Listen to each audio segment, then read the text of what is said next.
What is going on, Buffalo State Hockey? My name is Evan Harrington. I'm here with men's head hockey coach Steve Murphy for another episode of Mondays with Murph. This is episode number 17, and we have an action-packed episode to get into today. I know that's your favorite way that I intro Mondays with Murph, is the action-packed episode. You haven't been doing it for a while. I know. It was kind of stalled for a little bit, but I thought I'd bring it back for episode 17. So in this episode, we're going to talk about some of the past week's games versus Chatham and Morrisville. We're going to get into this week's set of games as we stay in the SUNYAC for this weekend's set of games. So I don't want to cover it too much, but let's go back this past Tuesday. The team played Chatham. We were on the road in Pittsburgh. Team lost 8-4. In your view, just what went wrong for the team this past Tuesday as the team played Chatham? Yeah, I mean, I just didn't think we started the game on time. We had talked, everything kind of moved or starts with our feed, and I didn't think we had much jump and energy, and they jumped on us and gave up 2 power play goals, and bad back check on another goal, and then miscommunication when our goalie came up to play the puck. So we got ourselves behind it real fast, and I just didn't think we were into the game at all. And then I thought we played pretty good from there on. It's just, if you spot anybody of a 4-goal lead, it's tough to come back on. One positive I think we can take away from the game is that you got to look at your new goaltender, Liam Gross. He went in between the pipes for the first ever time for the team. Just talk about Liam Gross's performance within the game and everything about that. Yeah, he was fine. I mean, we didn't help him out a ton, specifically in the first. So you get the 4 goals in the first period, and one was an empty netter. I mean, that's 5 goals there that really weren't his fault. I thought maybe he should have had one or two throughout the game, but again, it's his first career start. It was a good hockey team we were playing against. I didn't think that we really helped him out a whole lot on the defensive side. So yeah, it's just a little experience for him, and he'll be fine. Like I said, he played well, and we're confident that if he does have to go in the net again, that he can help us win hockey games. All right, so now let's move on to this past Saturday's game. The team got a big 4-2 win in the SUNYAC matchup versus the Morrisville Mustangs. In your opinion, what did the team do super well to just get a big win and get 2 points in the SUNYAC? Yeah, I mean, it started with us getting a lead in the first, and they battled back and tied it, but then we kind of built ourselves a 2-goal lead there.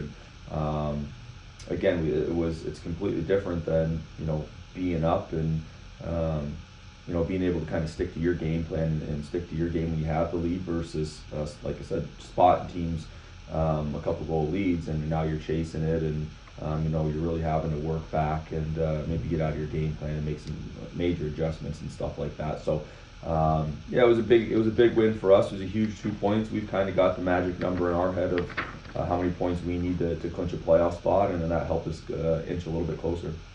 All right, so Nikita Kozyrev had 4 points against Morrisville. He had 1 goal and 3 assists. In his career, he has 6 goals and 12 assists for 18 points in 6 career games against Morrisville. Just as your view as the coach, is there any reason why Kozyrev just simply has some of his best career games against Morrisville? No, I don't know. I mean, just maybe it's worked out that way.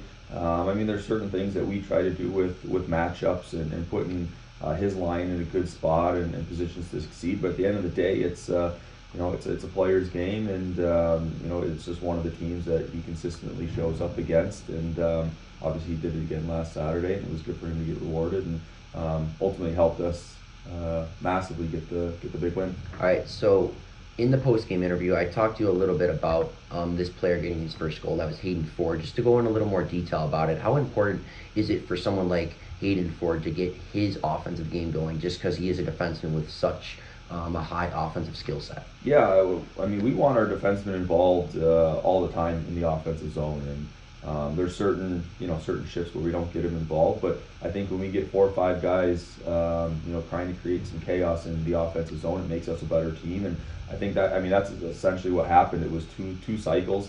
Ran down the wall, and then a little bit of a blown coverage by one of the Morrisville guys left Hayden kind of all alone to walk in there. So it's important for him to get going, but really, we're a better team when we've got all the D contributing, specifically on the offensive side.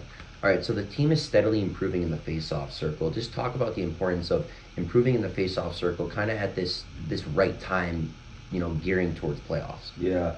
I mean, we had talked about that. I don't. I mean, obviously, when you win draws, you're playing offense, and it's a single. It's the very first kind of one-on-one battle of the hockey game, and the shift, and it's important. I mean, you're either playing offense or you're playing defense. And you're working to get the puck back. So, um, we talked with our centers. Like, interesting enough, the worst face-off team in the NHL last year was the Colorado Avalanche, and they won the Stanley Cup. So, I don't know I don't know if it's important anymore or it isn't. I know it's important to us, and we want to win draws. And yeah, I think when you're doing that on a consistent basis, you have the puck more, and you're able to dictate the game a little bit more. All right, outstanding. So now let's move on to this weekend's set of games. The first one is against the 5-15-1 Potsdam Bears. They have a 3-9 conference record and a 2-6 away record. They won their last game versus Brockport 2-1. We beat them 5-1 on the road earlier in the year. Just talk about Potsdam and the way they match up versus your squad. Yeah, it's. I mean, the trend kind of continues here. It's a desperate hockey team. They're obviously trying to scratch and claw for that number 6 seed and get into playoffs. And they had a big win over Brockport, and they've been playing a lot of tight games lately. And again, that's just how it is in this conference, and how it's going to be for the next month or so. We're moving into playoffs. I mean, games are going to be highly contested, and they're going to be tough. And yeah, I mean, Potsdam, we know they're going to bring it. They're going to be physical.